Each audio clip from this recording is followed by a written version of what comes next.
Welcome to Lawyerpreneur, where we discuss creativity, entrepreneurship, and other trailblazing that enables us to distinguish ourselves from others, because being a lawyer doesn't have to mean doing business as usual.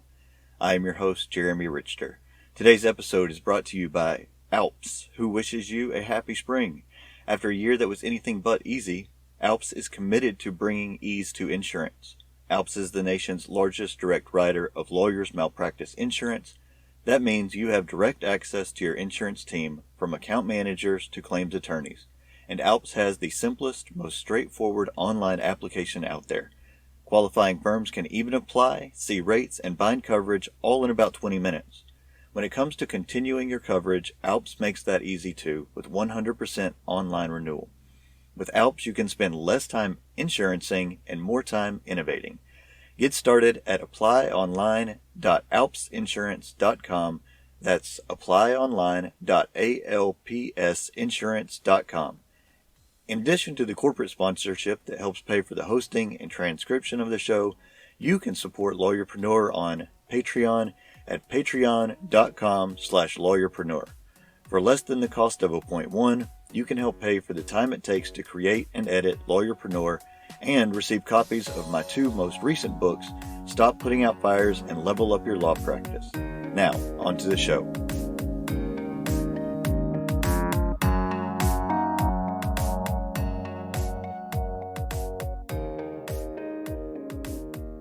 All right, so my guest today is Beth George.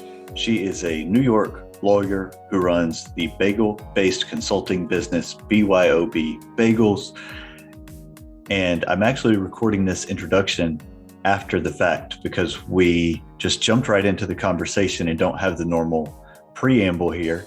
And so the beginning will be a little bit different than previous episodes, but I didn't have a good way to cut it out. And so I just wanted to include it as it was without having to do any editing that made things sound weird. And so we just jump right into the conversation. And I hope you enjoy this episode with Beth George. I'm curious. I mean, I read about you. Can you just tell me again how you decided to start doing this? All right. So the shortest version of it is not very short. In 2016, I was a fourth year associate in an insurance defense practice, and marketing is difficult. Trying to talk, multi-million-dollar insurance companies into sending an associate their business. Mm-hmm. And my mentor is someone who is very gregarious and outgoing and extroverted, and I am not. I'm more of an introverted person, so I decided I needed to figure out some marketing that really fit my skill set and comfort level better. So I started writing. I started a law blog. I wrote articles for various industry publications. And then that turned into what is now 3 law practice books. And the idea, this podcast was first a book idea with the same premise of talking to lawyers who are doing interesting and innovative things, that some of them are doing that within their law practice and others have left law practice and are doing other things. But I didn't get any traction with that because I couldn't force myself to make the phone calls to talk to folks. But I knew that if I started a podcast, then I would force my hand on that. Mm-hmm. And so now we're, 40 something interviews into this thing. And wow. It's been really cool. I've met a lot of really interesting people that I never otherwise would have met. So are you still doing the insurance defense? I am. I started with that. Oh, yeah? Yeah. Cool. Yeah. And so we're in year 9 now, I guess. And we went a whole year without trials. And then this year we're back on it. Yeah. Or we're supposed to be. I've had 3 cases that set for trial that we showed up on the first day and for one reason or another ended up not trying. So that seems to happen a lot, right? Yeah, for sure. Who wants to go to trial? It's so unpredictable. Yeah. Well, this most recent one was a week and a half ago, and the plaintiff didn't show up. Oh, what kind of insurance defense do you? Mostly truck wrecks and car wrecks.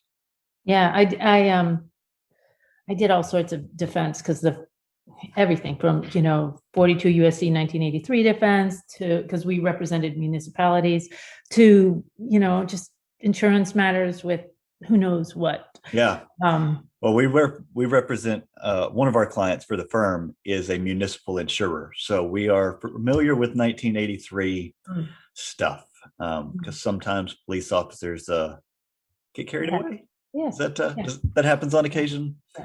Yeah. But that is the first thing I was going to ask you about once we jump in here is Okay. what kind of practice you did before you did this other cool stuff. Well, I don't always say did because I'm still licensed and occasionally I'll take on something depending on who it is and what it's for. Excuse me. So I have been, this will be my 29th year of practice. And the reason why I remember that is because my daughter was born 2 weeks after I graduated law school. Oh, wow. I feel sorry for, I continue to apologize to her for trying to take all of that. And, maybe therapy has to do with that. I don't know. So anyway, so the first thing I did was I clerked for the Chief Justice of the New Hampshire Supreme Court. And the timing was perfect because, I had her 2 weeks afterwards. I took the bar and then I started clerking in September. And then after that, I worked for an insurance defense firm for about 2.5 years. And I just decided with the baby, it was really hard to, I was trying to be everything. Yeah. And I did, in retrospect, I think I did pretty well with both, but I felt like I wasn't doing either well enough. Sure. And then that was in New Hampshire. And then we moved to Maine. That's where my husband and I went to college. And I started my own practice in 1996. So, and then I had my second child in 1997. So, so you tied those big life moments together pretty well then. Yeah, like it's a little too much. And in that practice, I actually, because I had all that insurance defense work, I was able to do work for other firms in a contract lawyer. I did a lot of writing summary judgments and, reviewing of depositions and kind of all that pre-trial stuff, which it was pretty good. But then I got into like the weeds of it all. In Maine, they didn't have a public defender practice at that point. And so private lawyers were appointed at a very low rate. And so I started taking on, criminal defense cases. And then I started doing like involuntary commitment cases. They were really sad, hard cases, some of them. And I'm known to be kind of a softie. So I would just, the person who was, vetting all these cases would say, okay, this is like one of the toughest, saddest cases. Let's give it to Beth, and then I would just take, it was just more of an emotional case than really the legal complexities of it. But there were people who had a lot of issues. I mean, rural Maine is I was on the coast, but rural Maine is rural, and there was a lot of poverty and a lot of issues associated with that. And then I started getting into juvenile work, and I started doing kind of the flip side. Where I used to do represent schools in special ed, I was now representing parents. And when I used to represent municipalities in 42 USC 1983, I flipped and started representing plaintiffs. So I worked with kids a lot. And that's how I kind of ended up where I am now. All right. And where you are now is operating BYOB Bagels, where you are a bagel-based consultant for small businesses. Is that right? Yes. Yeah. It's a little strange. Yes, I say for small businesses, but they're not always small. I mean, it may be a big business that wants me to help them with their, I guess you have to define what small means, but a bigger business that may have a bagel component. But it really wasn't, it's just something that kind of developed. There aren't a lot of people who do what I do. Well, it's funny because I've talked to a lot of lawyers on here whose career paths are not linear. And, I assume that there is not a direct line between law practice and bagel consultant. So what did that evolution look like for you?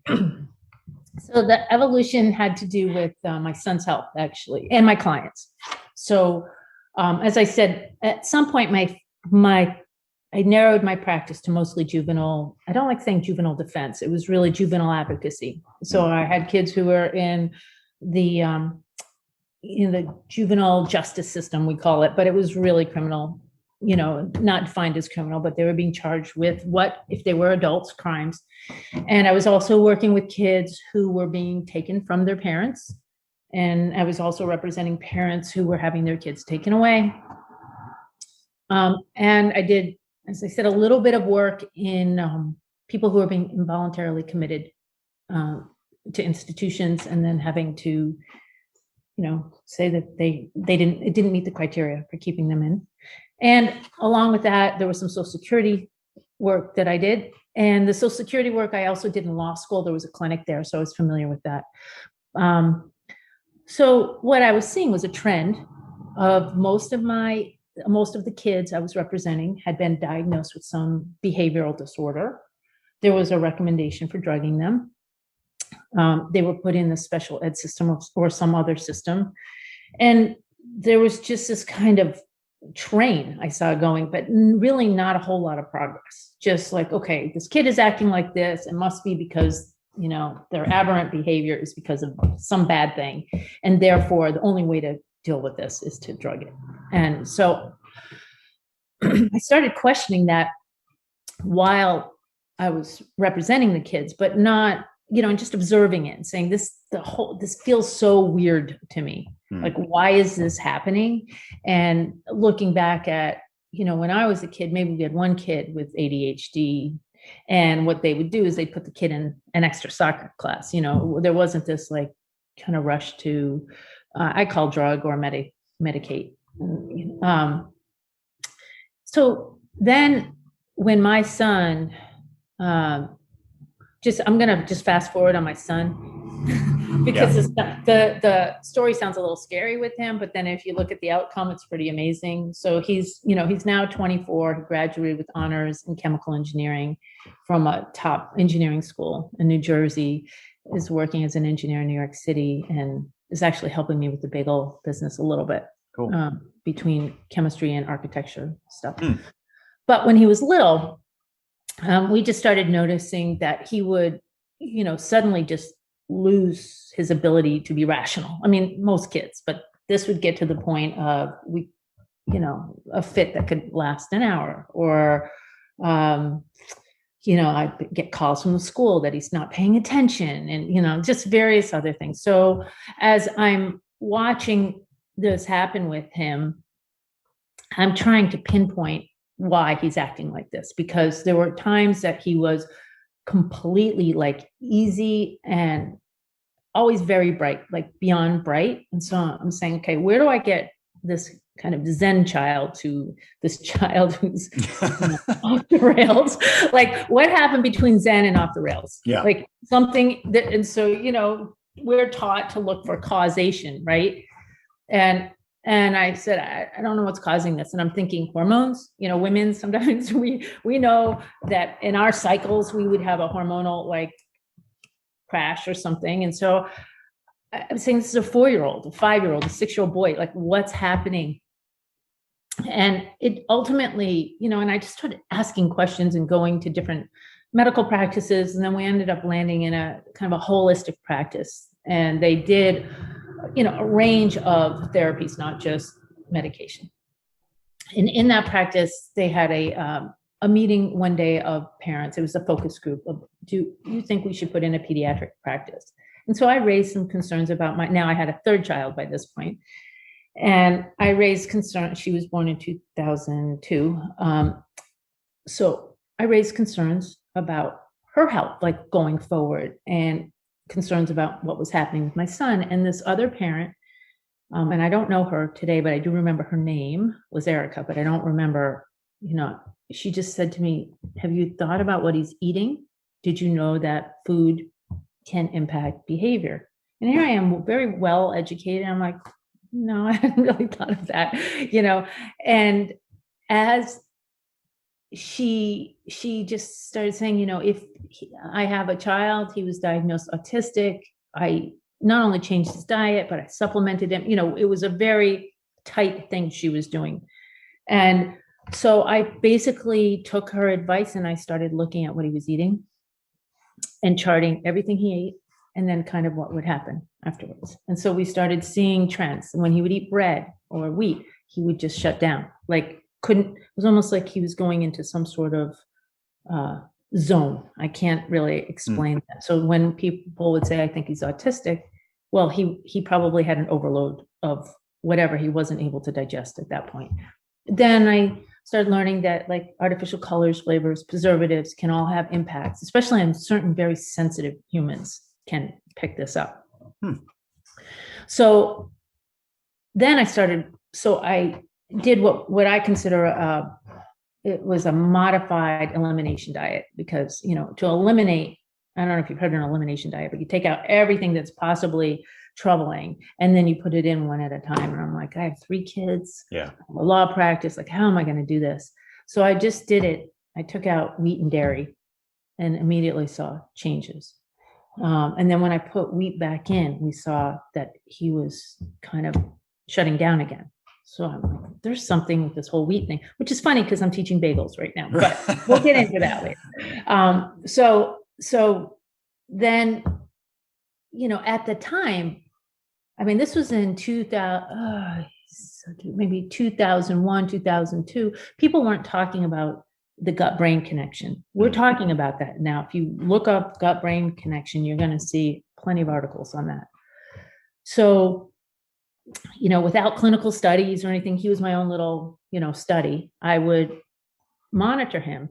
And then we started finding out that artificial reds, yellows, certain preservatives, just things that weren't real in food were bothering him. So some real food was bothering him, like wheat, and then unreal food, or fake food. Yeah. So I just decided the way that I would handle this is to just remove everything we had in our cabinet and start over with clean food.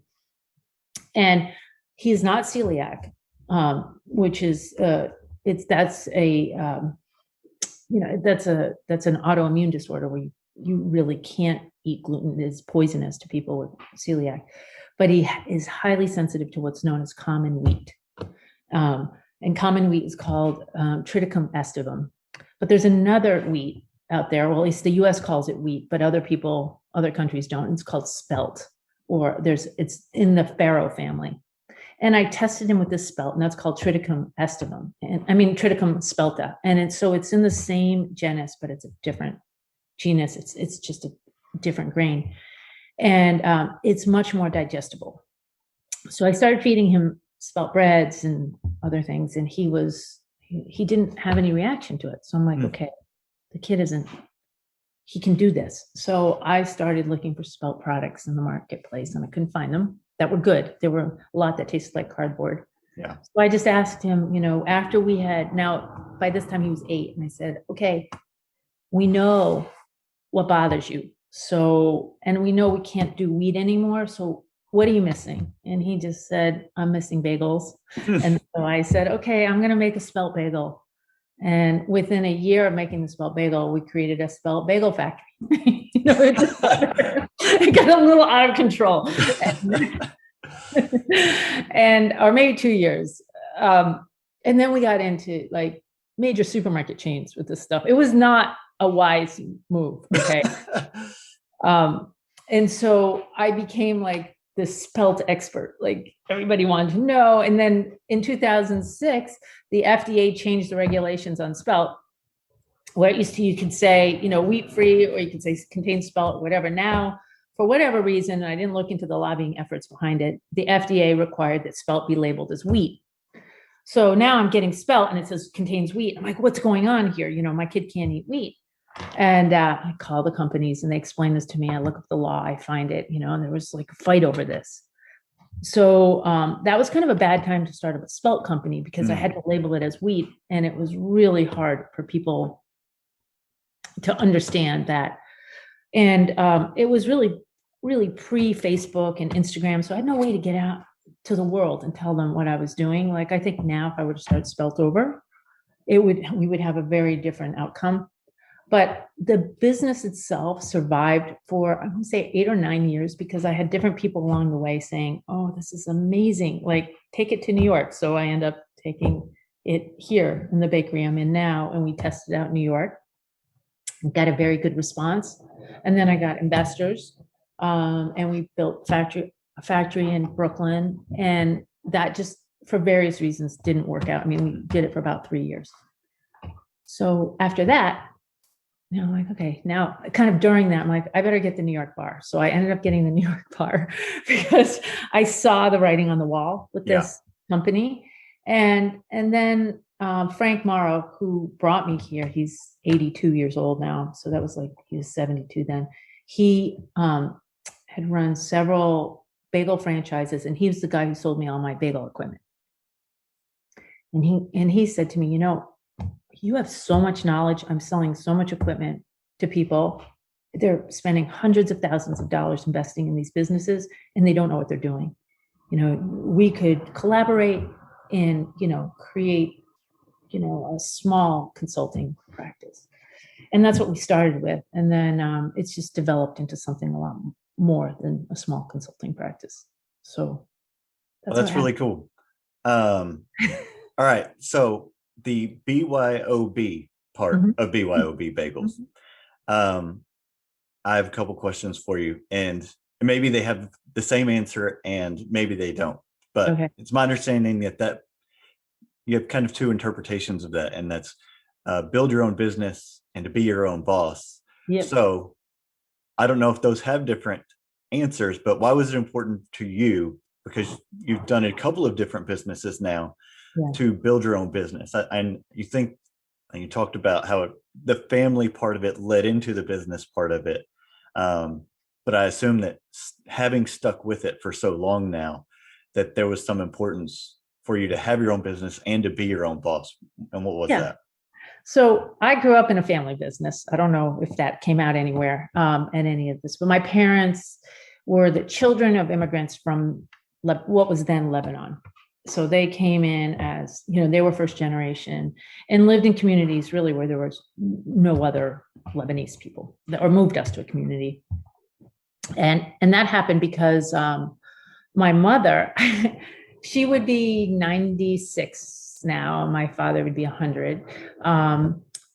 So they had me later in life. And they got married in 1948, just after World War II. In 1950, my mother goes swimming at this local swimming pool in Williamstown, Massachusetts, called Sand Springs. And she tells the owner she loves the place.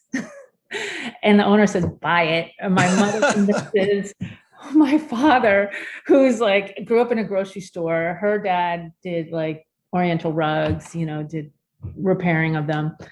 And he just loved her. I mean, to the day he died, he loved her more than anything in the world. And he's just like, okay, and they put $50 down, literally written on a napkin. They bought the place for $11,000 and ran it for, my father died in 2002 and my mother held on to the business for another year. So it was 53 years. Wow. And we were very much a part of that. Once you're in a family business, there is something to it that it's not that it's hard to work for other people, but it's hard to work for other people because you're kind of calling the shots all the time. And the mistakes you make, you own up to, and the successes you have, you can, just love, and take the credit for. And so I grew up in an entrepreneurial family, and even when I was in college, I would go back. When I was in law school, I would go back because it was a summer business and help them. And then even when I was practicing law on the weekends, I'd be flipping hamburgers and cleaning out toilets and lifeguarding and yelling at kids and, cleaning up the area, left the garbage. So I've always been able to switch between these roles of kind of this professional world of law and then just getting down into the weeds and doing manual labor. Yeah. Well, I think that there is probably, even though the end product is different, that there is a lot of crossover between the consulting you do with business owners and the clients that you helped as a lawyer. Yes. So. Is that fair? Well, it's the clients I worked as a lawyer often, even if they were insurance companies, it wasn't really somebody. But when I worked with individuals, the amount of effort and kind of care in the sense that every person matters, that definitely there's the crossover. I can say that being a lawyer helped me build some of the skills I use now. I mean, even now I'm kind of edging my way into a project that's new territory for me. And I said, I'm a lawyer. I can just look it up, figure out what I need to do. It's like, we don't reinvent the wheel. We just see how it was done before and what works, what doesn't work. And for me, it's really important even in my law practice, let me just get rid of that. Sorry. That's my daughter. Where were we? We're talking about the self-determination. Yes. So when I would represent people, and even if you look at I do have a law website, which I don't, promote, but it says helpfullawyers.com, which is kind of a funny thing to call a lawyer. That's a good URL too. Yeah, isn't that nice? Yeah. So, and what I do with that, and what I've always done with my clients, if they're capable, is to teach them how to represent themselves a little bit. Like, hiring a lawyer, unless it's court appointed, is very expensive. And much of the work they can do themselves with guidance, or just help me get to the place where I can represent them. So I'd often say to people, okay, before we even talk, I need a chronology of everything that happened. And once we have that chronology, I want it in a spreadsheet so we can sort it. I'm going to show you how to do this. Then let's talk, because then we're going to be able to have your thoughts very clear on what happened. I don't want to be going all over the place. So, essentially, I am doing a similar thing for people who want to go into business. It's like, I'm not a franchise. I'm going to teach you how to do this yourself. And the responsibility is really on you, not on me. But I'm going to guide you along the way, because I think if people are just kind of handed something, told something, they don't really get it. But when you're in the weeds with it, you really do understand it much better. So, I have a very good track record of the people I've taught, that they're still in business years later. This business was only created as an LLC 2 years ago, but I've been doing it, just on the side, almost as a hobby, not business hobby. But then it just became busy, and it made sense to just have all the protections you need for a business. And so that's why I'm an LLC. Sure. Is that a puppy or a kid? It's my golden retriever who has decided now to be incredibly restless and itchy and all the other things. So, If I were at my condo, my kitten would be like front and center right here. She grew up as a kitten. So, all right. Yeah. So I really work on teaching people to, become self-sustaining. It's this self-determination. I don't want to be a franchise. They don't have to do it the way I teach them. I teach them, ultimately, they're going to do it the way they want. They don't have to use the equipment I recommend. Ultimately, they're going to use what they want. If they are doing things that I really think are not right, I will write a letter and say, this is why I don't think this is right. But, this is your own business, so you're going to ultimately make your own decision. So that's how I do that. Let's see. I've got so many questions, and I want to make sure I ask the ones that I want to get to here. Is your consulting business and helping these other businesses fulfilling to you in a way that differs from your law practice? Yes, definitely. Tell me about that. Well, because with my law practice, I often felt like I helped people once, and they would often just get back into the same rut they were in before. Mm-hmm. It was like I wasn't in there. I couldn't change the behavioral patterns. Maybe one or two kids, parents came up to me years later and said, wow, you made a huge difference. And a few people have really thanked me. But I have found that like my preaching, as I would call it, on nutrition has really helped people. That's when I was doing Spelt Right. And even now I carry that into my practice. I do teach only all natural bagel making, and the products that follow. People want to put in other ingredients. They're entirely, it's up to them. But I do show them certain things like, read this ingredient label. Okay, now look at this. But the thing with my clients is I can see the progress. I see the business is flourishing. I see the great reviews they're getting. I see the bumps that happen and, and the roadblocks, and then how they get around it. And so it is great to see places flourish.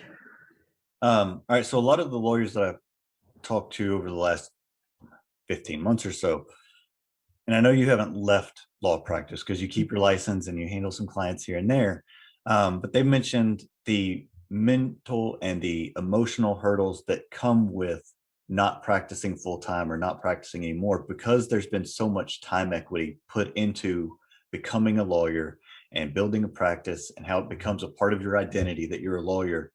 Is that something you contended with as you have, made that transition, or has it been different for you? No, there was a period in which I was doing that transition, and that was a while ago. Really, I'm a multitasker. If you haven't figured.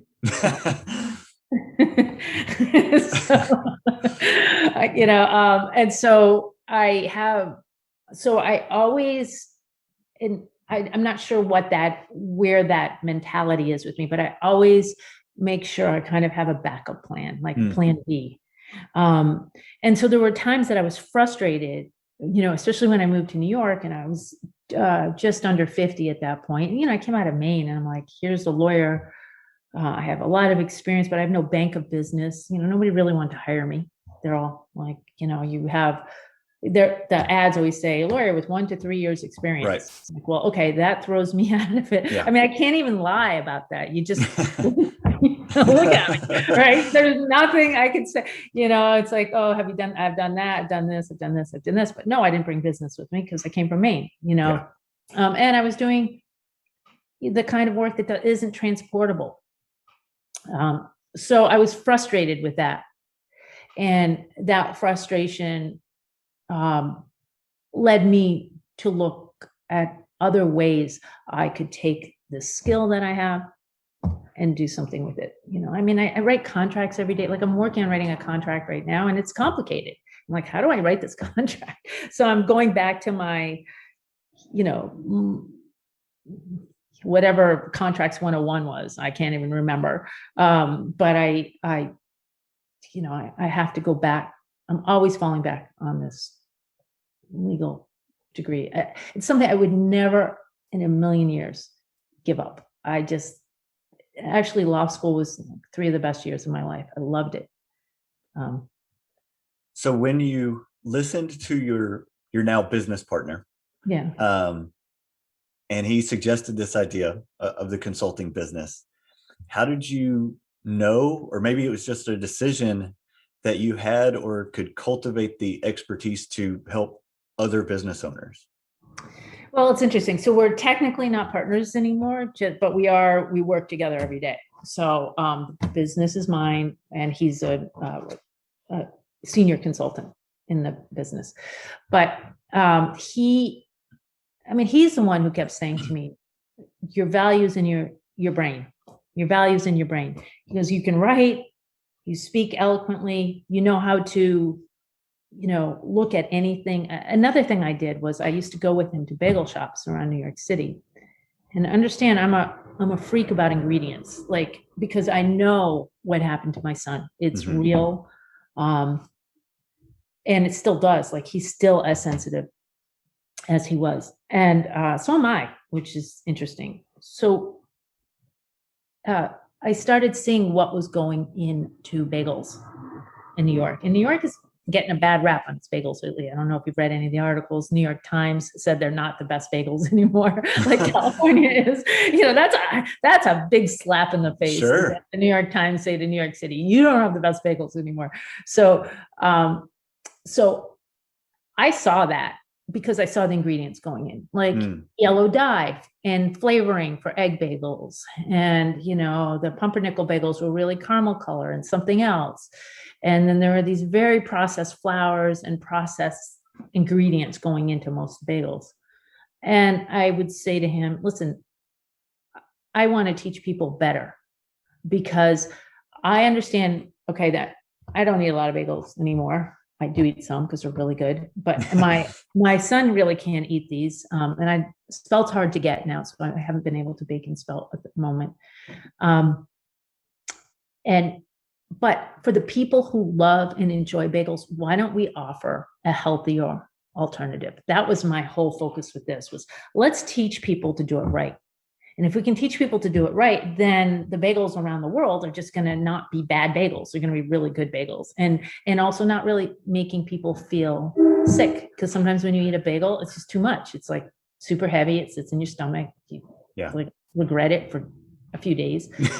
I promise people don't regret eating my bagels or the bagels I teach. I love it. I really like that endorsement. Yeah, you will not regret eating this.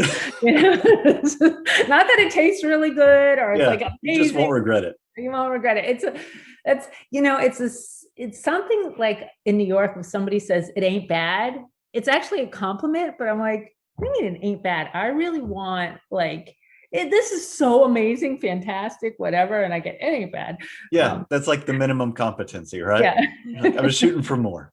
I was shooting more, but they are really good. All right. So I read in an interview where you said something about the realities of small business ownership, and I want to ask you how it applies in your own business endeavors. Okay. Yeah. Right. You said you can't go on pure passion. You have to make sure that you can pay the bills and are making money. Yep. So the first thing I used to do with people is just talk about the bagels. I'm like, how great they are and blah, blah, blah. Now I have these spreadsheets I built that are projection spreadsheets. And I'm going to work with my accountant also on kind of refining them a little bit. But basically I go through and say, okay, how much money do you need to make? How do we know this? So people say, I don't know how much money to make. I don't know what to pay people. I don't know. And I say, okay, we're going to sit down and look at spreadsheets. And some people say to me, I hate numbers. I'm like, well, sorry. You don't go into business if you hate numbers, because you have to know your numbers. And so I've created these, because if your numbers don't work, the business may drag on for a while, may become your nightmare rather than your dream, and will ultimately fail on a financial level. So what I do is I say, okay, we know that there's some real basics out there. Like your rent or occupancy costs should never be more than 10%, really ideal at 8% of gross. Okay. Then the word on the street is 30 to 35% for labor and for food. If you look at that, it leaves nothing left, because that doesn't even include your insurance costs, all the other little things that happen, repair costs. So I come in with the premise that we should really try to bring down the labor costs in a bagel shop, because it's not a complicated place like a restaurant, and also bring down the cost of goods, because keep it simple. And then now let's start looking at a number. If you're at 500, if your projection is 500,000, where do your labor costs and your rent costs need to be? So what I'm starting to see is people really need a projection about $1 million in gross in order to make it viable, if they're building the place out, if they're just kind of plugging and going. And there are places in New England where two of my clients have gone into I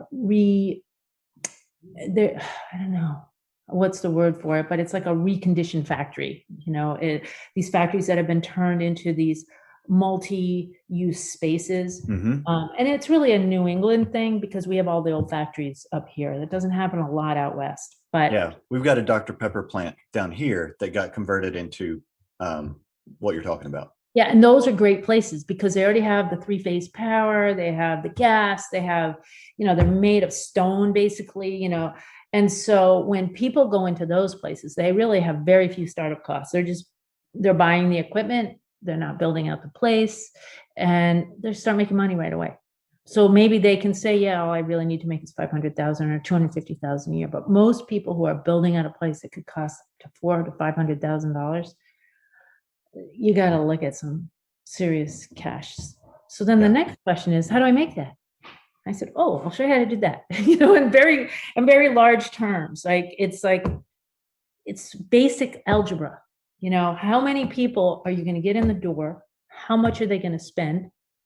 And how many days per year are you going to work, and how do you get that, right? And the big thing that I tell people is that you are your own salesperson. So you need to be the one who's in the store and teaching your employees to be salespeople. Look at these wonderful bagels. We made them by hand. They're this. Oh, look at these schmears. And our salads are, organic. And we made our own dressings, and all of a sudden you have somebody come in and maybe they were going to spend $6 and now they're spending $30. And so it really has to do with, as you said, marketing for you had to find a different way to market, right? It is about marketing. So they have to become salespeople too. And I think that people think it's just, oh, I walk in and everybody's just going to come. Yeah, well, they might come, but you have to be the one. Also, they have to run a tight ship. Make sure that their employees are actually, within the constraints of the law, and every state is different, are doing their work every minute that they're supposed to be working. So as my father used to say to me, because remember, I grew up in this family business, if you have nothing to do, get a broom and sweep. It wasn't, get a book and read. My husband his family was, if you have nothing to do, get a book and read. You have nothing to do, get a broom and sweep.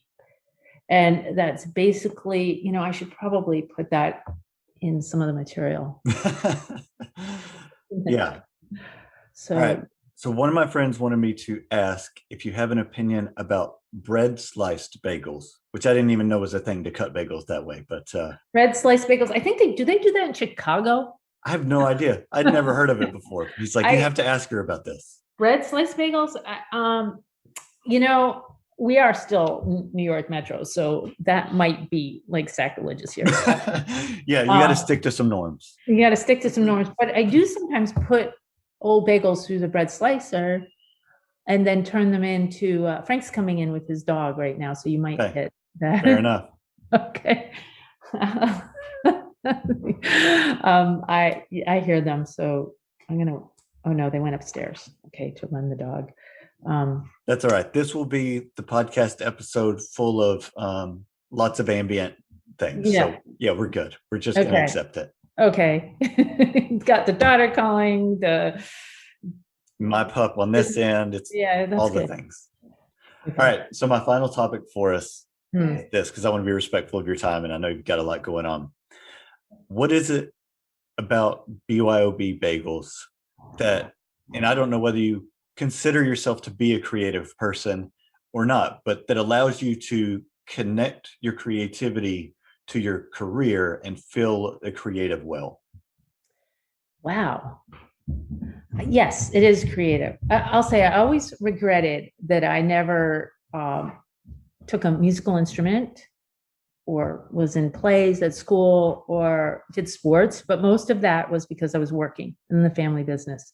So in a way, those are luxuries, not always, but if not within your family to do that and you have to work. So the one creative endeavor I always had was cooking and baking and teaching. Actually, I've been teaching swimming. I taught swimming since the time I was 15 or 16. And then I paid my way through college with that. And then I also was a teacher in law school. I was a civil procedure and evidence teaching assistant. So both the creating of the product and then the teaching of the skill, to me, is such an amazing endeavor. And what happens in this lab that we have, and I can give you a little tour afterwards if you want to see some of the equipment. Sure. It takes 2 minutes, is that we're in the moment, we're making dough, and then it's a 3-day intensive in-person training here. And then, we work together for about a year. But during that time, the clients will say to me, I have this idea, I want to put this in the bagels, or I want to do this, I want to try this. And all of a sudden we're just doing something else and we're creating something new. And so there's always something new happening in here. And that's great. And then when often my clients say, I would like to try something and we don't have the time here, I said, well, now you have the tools to do it because you have a formula. You know some of the rules. It's science and math.